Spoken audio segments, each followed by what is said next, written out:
Hello সবাইকে, কেমন আছো সবাই? আশা করি সকলেই খুব ভালো আছো। আর তোমাদের ভালোবাসাতে আমিও খুব ভালো আছি। আজকে যেহেতু ধানতেরাস ছিল, তার জন্য আমি বাজারে গিয়ে দেখো গোপুর জন্য সুন্দর একটা মুকুট নিয়ে নিয়েছি। যদিও এই মুকুটটা আগের থেকে বলা ছিল, আজকে জাস্ট গিয়ে নিয়ে চলে এসেছি।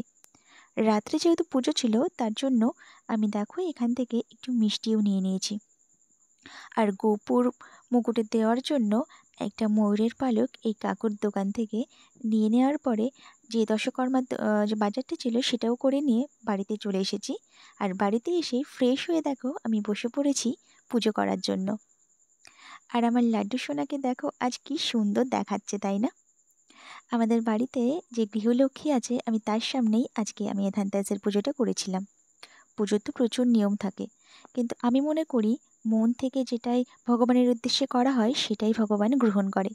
এখানে দেখো আমি এখানে জম দীপদান করে নিচ্ছি। জম দীপদান করে আমি লাড্ডুকে চলে এসেছি তার মুকুটটা পরিয়ে দেওয়ার জন্য। দেখো মুকুটটা পরে আমার সোনাকে যেন মহারাজা লাগছে, তাই না?